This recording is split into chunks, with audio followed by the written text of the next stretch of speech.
Hello viewers, সকলকে আন্তরিক শুভেচ্ছা এবং অভিনন্দন জানাই। বর্তমান করবর্ষ 2025 এবং 26-এ সকল স্বাভাবিক ব্যক্তি করদাতাদের জন্য অনলাইনে রিটার্ন বাধ্যতামূলক করার পর থেকে যারা সাধারণ স্বাভাবিক ব্যক্তি বা ট্যাক্স পেয়ার রয়েছে তাদের অনেকের মধ্যে কিন্তু একটা প্যানিক বা ভয় কাজ করছে যে আমরা আসলে কিভাবে অনলাইনে রিটার্ন দেবো বা অনলাইনে রিটার্ন দেওয়াটা খুব জটিল হবে কিনা ইত্যাদি বিষয় নিয়ে। আবার কেউ কেউ ভাবছে যে আমরা অনলাইনে রিটার্নটা তো খুবই সোজা, আমরা চাইলে কিন্তু অনলাইনে রিটার্নটা মোবাইলেও দিতে পারি।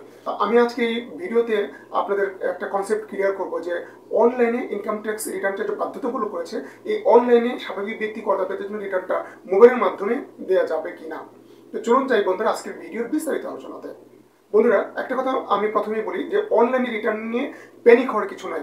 কারণ অনলাইনে রিটার্ন যখন দিতে যাবেন এর মডিউলগুলা ইনকাম ট্যাক্স কর্তৃপক্ষ এত সুন্দর এবং ইজিভাবে এটা ডিজাইন করেছে যে আপনি যদি তাদের গাইডলাইনটা ফলো করেন, সেই গাইডলাইনটা ফলো করে ইজিলি যদি আপনি যান, খুব সহজেই কিন্তু আপনি নিজের রিটার্ন অনলাইনে নিজেই সাবমিট করতে পারেন।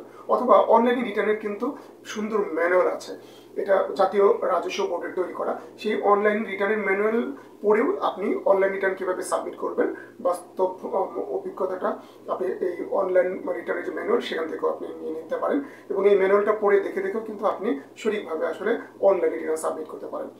এখন কথা হলো যে অনলাইন রিটার্নটা আপনি মোবাইলে সাবমিট করতে পারবেন কিনা।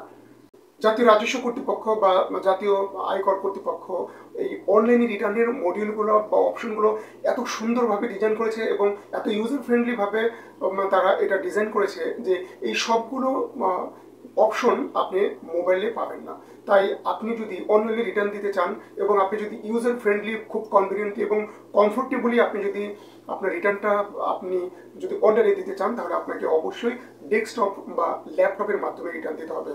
কেননা এই ইউজার ফ্রেন্ডলি যে অপশনগুলো তারা মানে ট্যাক্স পেয়ারদের জন্য খুব ইজি করে যে মডিউলগুলো তৈরি করেছে, এই ইউজার ফ্রেন্ডলি এবং ইজি মডিউলগুলো আসলে মোবাইলে সাপোর্ট করবে না, এগুলো শুধুমাত্র ল্যাপটপ এবং ডেস্কটপেও সাপোর্ট করে। এজন্য আপনি যদি স্বাভাবিক ব্যক্তি করদাতা হন এবং আপনার যদি রিটার্ন দেওয়াটা বাধ্যতামূলক হয়, তাহলে অবশ্যই আপনি রিটার্নটা আপনি কম্পিউটার ইউজ করে দেবেন, সেটা ল্যাপটপ হোক, পিসি হোক বা ডেস্কটপ হোক, আপনাকে কম্পিউটার মাধ্যমে রিটার্ন দিতে হবে।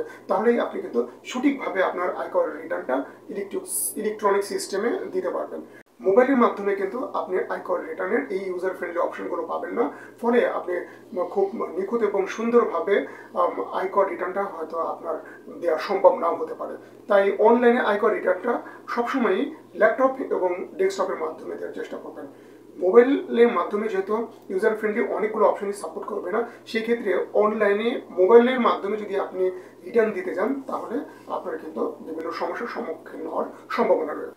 সর্বশেষে আমি আপনাদেরকে বলবো যে আপনার ইনকাম ট্যাক্স রিটার্নটা যখন অনলাইনে দিবেন, তখন অবশ্যই আপনি ল্যাপটপ বা পিসি ব্যবহার করবেন এবং ল্যাপটপ এবং পিসি ব্যবহার করে আপনি খুব স্মুথলি এবং খুব ইজিলি আপনার রিটার্নটা অনলাইনের মাধ্যমে সাবমিট করতে পারবেন।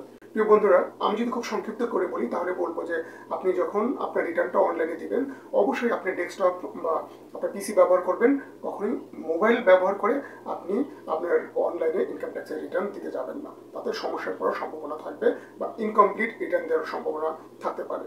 তো বন্ধুরা, সঠিকভাবে সঠিক তথ্য দিয়ে সঠিক সময়ে আপনারা যথাযথভাবে অনলাইনের মাধ্যমে রিটার্ন দিন এবং ভালো থাকুন। সেই কারণে আজকের মতো এখানে বিদায় নিচ্ছি। খোদা হাফেজ।